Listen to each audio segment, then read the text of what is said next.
algo de las maldiciones, dijimos que el significado de la palabra maldición es un poder maligno que se genera para que nosotros no alcancemos el propósito para el cual fuimos creados o llamados por Dios.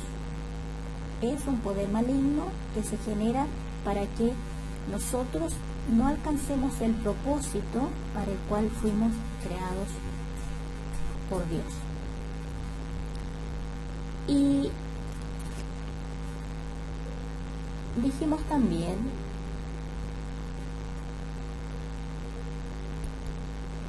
que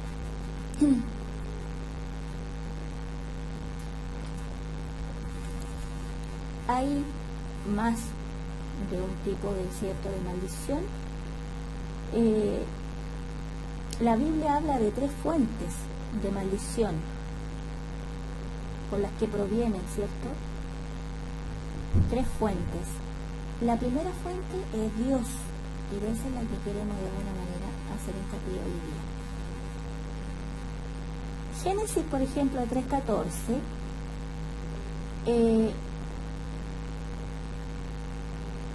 Dios maldijo a la serpiente.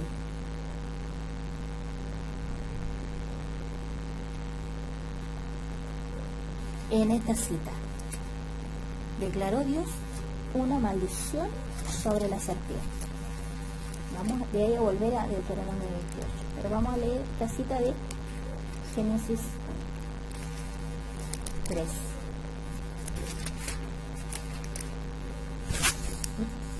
Dice: Jehová Dios dijo a la serpiente: por cuanto esto hiciste, maldita serás entre todas las bestias y entre todos los animales del campo. Sobre tu pecho andarás y polvo comerás todos los días de tu vida. ¿Amén? Por cuanto esto hiciste, maldita serás entre todas las bestias y entre los animales del campo. ¿Qué es lo que Dios estaba determinando allí sobre la serpiente? Una maldición. Estaba hablando algo malo, ¿cierto?, en contra de la serpiente.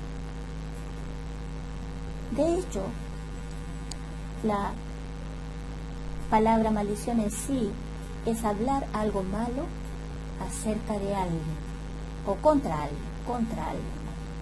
Es hablar algo malo contra alguien. En sí eso es maldecir, porque la palabra misma lo dice. Maldecir es hablar algo malo en contra de alguien, pero que a la verdad tiene mucho poder.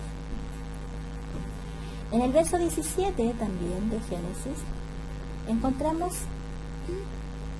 otra maldición enviada, orada por Dios. Dijo Dios: maldita será la tierra. Dice textualmente: al hombre dijo: por cuanto obedeciste a la voz de tu mujer y comiste del árbol que te mandé diciendo, no comerás de él, maldita será la tierra. Maldita será la tierra por tu causa. Con dolor comerás de ella todos los días de tu vida. Aleluya. ¿Se da cuenta? Vino una maldición sobre la tierra. Esa tierra que Dios había bendecido para que fuera fructífera, pero de una manera sobrenatural. Hoy podemos ver cómo esa maldición todavía está sobre la tierra en sí, cómo se ha desgastado y degenerado esa fuerza de la tierra. Bien. Tenemos también maldiciones. Esos son algunos ejemplos. Maldiciones que vienen de parte de Satanás. Por ejemplo, tenemos Juan 10:10. Dice la palabra que Satanás ha venido para matar y destruir. Y también hay una maldiciones que vienen por causa de los seres humanos. Primera de Pedro 3:10 nos habla la palabra: el que quiera ver días buenos, refrene su lengua del mal, y tus labios no hablen engaño. Por lo tanto, si dice la palabra que debemos refrenar nuestra lengua del mal, es porque con nuestra lengua, los seres humanos, podemos también maldecir a otras personas y aún hablar cosas malas contra nosotros mismos. Nos autoimponemos maldiciones. Y tenemos, por ejemplo, el caso de Rebeca, cuando arma, ¿cierto?, todo ese embrollo para poder ganar la bendición allí del primogénito,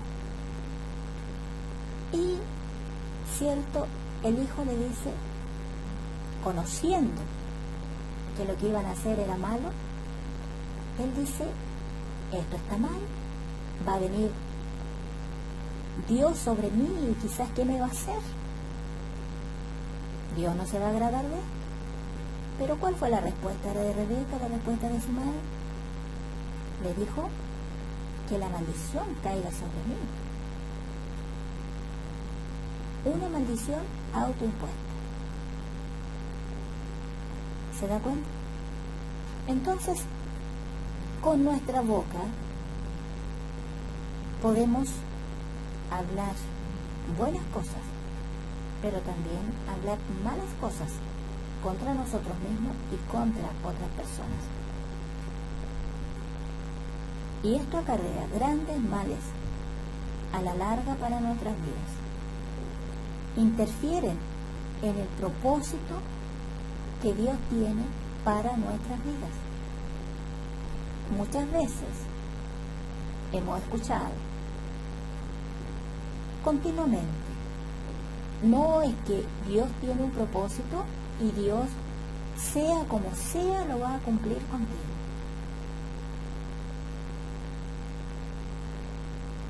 Pero tenemos que mirar a la luz de la palabra que en primer lugar Dios es Dios y no es un tirano, no es un dictador. Él respeta nuestra voluntad. Por lo tanto, si Él respeta nuestra voluntad, Él sí determina bendecirnos. Él tiene un propósito celestial para nosotros. Él quiere hacer grandes cosas con muchos hombres y mujeres. Pero aquel que no quiere desprenderse de su pereza para poder entrar en el propósito de Dios, Dios no podrá hacer nada. Porque es la persona que debe, por ejemplo, determinar salir de su pereza y entrar en la actividad de Dios. Dios no ama a los perezosos, no quiere a los perezosos, no le parece bien la actitud de los perezosos. Dice que el perezoso, por su pereza, perecerá. Imagínense.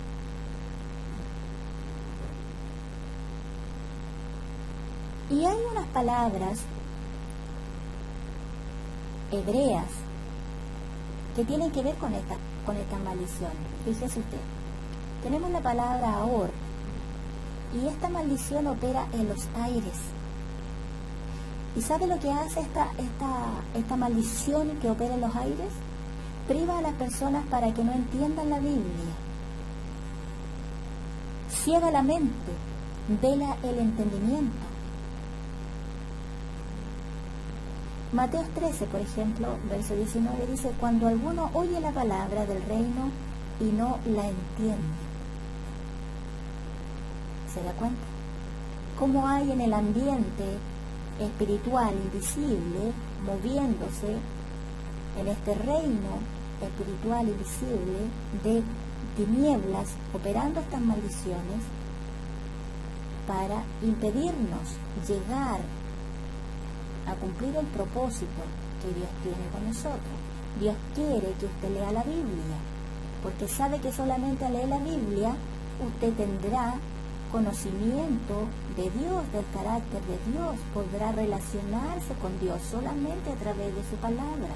Usted podrá criar fe solamente al escudriñar la palabra, porque dice la palabra en Romanos 10:17 que la fe viene por el oír, y el oír palabra de Dios.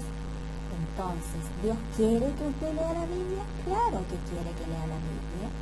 Él dice también que debemos escudriñar la Escritura, porque nos parece que en ella está la vida eterna. Por lo tanto, Dios sí quiere que escudriñemos la Biblia. El que no quiere que escudriñemos la Biblia, el que no quiere que leamos la Biblia, es nuestro enemigo, es Satanás.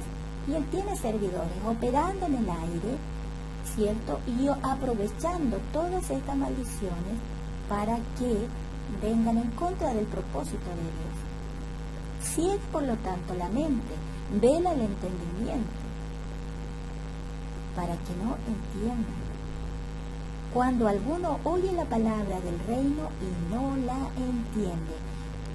Conozco muchas personas que dicen: yo no entiendo la palabra, no leo la Biblia por eso. No siento motivación de leer la Biblia porque la leo, pero no entiendo qué es lo que quiere decir. Ahí está, el entendimiento está cegado y no entienden la palabra. Segunda de Corintios 3:14 dice: pero el entendimiento de ellos dice que se embotó.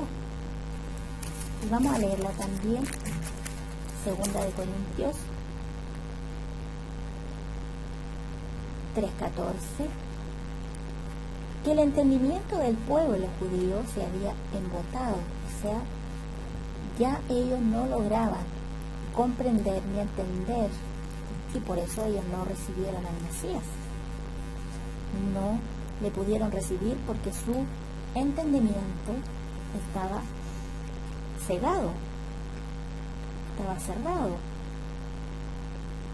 porque había operando sobre ellos maldiciones.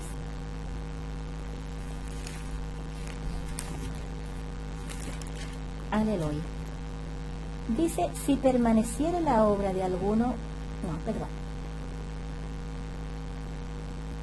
segunda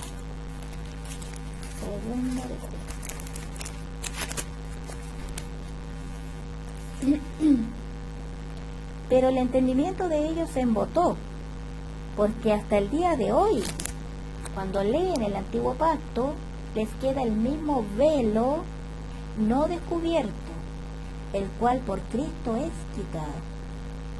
¿Se da cuenta? ¿Quiénes pueden entender realmente la Escritura? Son aquellos que han recibido a Cristo, y mediante la obra del Espíritu Santo, que es el que guía, el que revela todas las cosas. Pero dice que el entendimiento de ellos estaba embotado, estaban ellos enceguecidos, no podían comprender lo que el Maestro hablaba. Y dice Romanos 11:8, Dios les dio espíritu de estupor. Esto es un espíritu de letargo espiritual, como de un adormecimiento espiritual. Y ellos no lograron entender las maravillas que Cristo, cierto, anunciaba, que el Mesías anunciaba.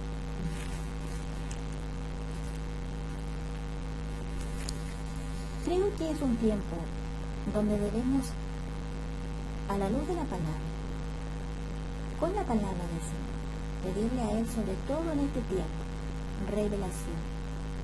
Podemos pedírsela: Señor, revélame qué está realmente mal en mi entendimiento, qué es lo que opera en mi vida o alrededor de mi vida, qué fuerza espiritual está batallando contra mi vida a raíz de alguna maldición generacional que lucha contra mi vida o que está impidiendo que yo pueda entender la Biblia cuando la leo, pueda comprender realmente lo que Dios me está enseñando a través de su palabra.